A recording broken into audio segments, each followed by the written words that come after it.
बिस्मिल्लाहिर्रहमानिर्रहीम, अस्सलाम वालेकुम। My name is Mohammad Shoaib. Student, आज की इस लेक्चर में हम class 10 physics chapter 12 geometrical optics का टॉपिक है ray tracing of for lenses. Ray tracing student हम पढ़ते हैं कि जब भी हमने इमेज बनाना होता है तो उसके लिए जो हम डायग्राम ड्रा करते हैं जिसमें हमने इमेज को कंस्ट्रक्ट करना होता है उस डायग्राम को हम रे डायग्राम कहते हैं। तो सबसे पहले इस टॉपिक में हम ये डिस्कस करते हैं कि हमारे पास कितने टाइप के रेज हैं जो इमेज फॉर्मेशन में यूज होते हैं। उसके बाद फिर हम इंशाल्लाह नेक्स्ट लेक्चर में इमेज फॉर्मेशन को डिस्कस करेंगे। तो सबसे पहले यहाँ पे हम बात करते हैं कि ray diagrams are used to show image formation in lenses. Lenses के केस में जो हम इमेजेस बनाते हैं उसके लिए जो डायग्राम हम यूज करते हैं उसको हम रे डायग्राम कहते हैं।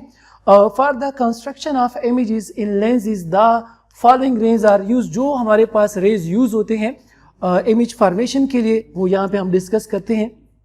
तो हमारे पास 3 किस्म की जो ये रेज हम लेंसेज में यूज़ करते हैं। अगर आप लोग को याद हो हमने मिरर में भी यही टॉपिक डिस्कस किया है, तो वहाँ पे भी हम डिफरेंट रेज डिस्कस कर रहे थे जो इमेज फॉर्मेशन के लिए यूज़ होते हैं। तो यहाँ पे हमारे पास फर्स्ट वन है ए रे। स्टूडेंट, सबसे पहली बात हम इसको ए रे क्यों कहते हैं, क्योंकि हम यहाँ पे जस्ट एक पॉइंट ले लेते हैं लेंस के ऊपर जिसको हम नाम देते हैं पॉइंट ए। तो इसलिए इस रे को हम पॉइंट रे ए का नाम देते हैं बिकॉज ये रे उस पॉइंट ए को हिट कर रही होती है। That's why this ray is called a ray. तो यहाँ पे हम बात करते हैं कि if the incident ray is parallel to the principal axis the reflected ray will pass through the focal point F. जिस तरह हमने मिरर में भी डिस्कस किया था कि जो इंसिडेंट रे प्रिंसिपल एक्सिस के पैरेलल हो जाए और वो लेंस को हिट करें, सो ये आफ्टर रिफ्लेक्शन जिस पॉइंट फोकल पॉइंट से पास होगी तो इस रे को हम क्या नाम देते हैं, ए रे। यहाँ पे हम डायग्राम में देख सकते हैं एक हमारे पास कन्वेक्स लेंस है और एक हमारे पास कनकेव लेंस है। तो ये हमारे पास प्रिंसिपल एक्सिस है और ये इंसिडेंट रे जो कि parallel to the principal axis है और पॉइंट ए को हिट कर रही है।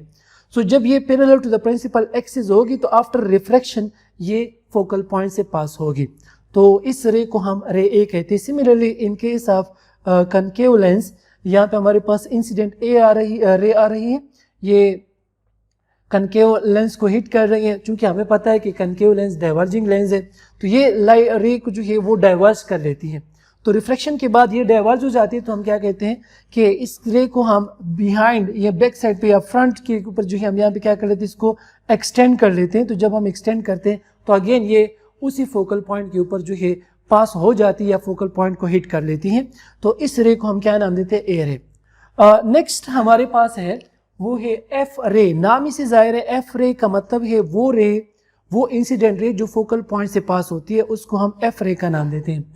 तो यहाँ पे हम कहते हैं कि if the incident ray is passing through the focal point F the reflected ray will become parallel to the principal axis. कि अगर हमारे पास कोई incident ray focal point F से पास हो जाती है और वो लेंस को हिट करेगी तो आफ्टर रिफ्लेक्शन वो रे क्या हो जाएगी, parallel to the principal axis हो जाएगी। इस रे को हम नाम देते हैं एफ रे। तो यहाँ पे हम डायग्राम में भी देख सकते हैं, ये हमारे पास इंसिडेंट रे है, ये फोकल पॉइंट है एफ, ठीक है। ये इस फोकल पॉइंट एफ से पास हो रही है और लेंस को हिट कर रही है। तो जब ये लेंस से पास हो जाएगी, रिफ्रैक्ट हो जाएगी, तो ये इस प्रिंसिपल एक्सिस की क्या हो जाती है, पैरेलल हो जाती है। यहाँ पे हम कनकेव लेंस में भी देख सकते हैं, ये इंसिडेंट रे है और ये जब इस पॉइंट को हिट कर लेती तो ये रिफ्लेक्टेड रे जो है parallel to the principal axis है। क्योंकि हम बार बार पढ़ते हैं कि कनकेव लेंस जो है वो डाइवर्जिंग लेंस है, तो ये रे को जो है वो डाइवर्ज कर रही होती है। लेकिन अगर हम यहाँ पे इसी रे को, इंसिडेंट रे को एक्सटेंड करें तो वो हमारे पास जो है फोकल पॉइंट से पास हो रही होती है। तो जब भी कोई एक रे फोकल पॉइंट से पास होगी तो आफ्टर रिफ्रैक्शन वो मस्ट जो है parallel to the principal axis होगी।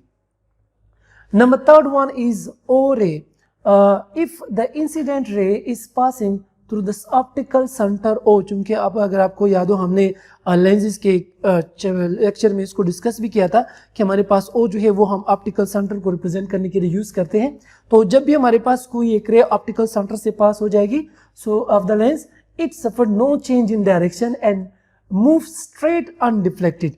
तो ये आपने ध्यान में रखना होगा स्टूडेंट्स कि जब भी कोई एक इंसिडेंट रे लेंस को ऑप्टिकल सेंटर के ऊपर हिट कर देती है, सो वो जब रिफ्लेक्ट करेगी तो उसके डायरेक्शन में किसी किस्म की कोई चेंज नहीं आएगी, अनडिफ्लेक्टेड पास हो जाएगी वहां पे। मीन स्ट्रेट लाइन जो है स्ट्रेट लाइन में वो मोशन करेगी। तो यहाँ पे हम डायग्राम में देख सकते हैं, ये हमारे पास कन्वेक्स लेंस, ये हमारे पास इंसिडेंट रे आ रही है, ये ऑप्टिकल सेंटर ओ को हिट कर रही है। सो जब ये रिफ्लेक्ट हो जाएगी तो बिल्कुल स्ट्रेट लाइन में ही जा रही होती है, ठीक है। Similarly in case of concave lens अगर हम देखें तो यहाँ पे ये इंसिडेंट रे जैसे ऑप्टिकल सेंटर को हिट करती है without any deflection, without any change in direction जो है ये स्ट्रेट मूव कर रही होती है। तो जब भी कोई इंसिडेंट रे ऑप्टिकल सेंटर को हिट कर रही होती है तो उसके डायरेक्शन में किसी किस्म की कोई चेंज नहीं आएगी। होपफुली स्टूडेंट्स आपको जो है रे डायग्राम या रे ट्रेसिंग फॉर लेंसेज की जो है समझ आ चुकी होगी। फिर भी अगर आपके माइंड में किसी भी किस्म का कोई क्वेश्चन हो तो आप कमेंट में पूछ सकते हैं। Thank you so much.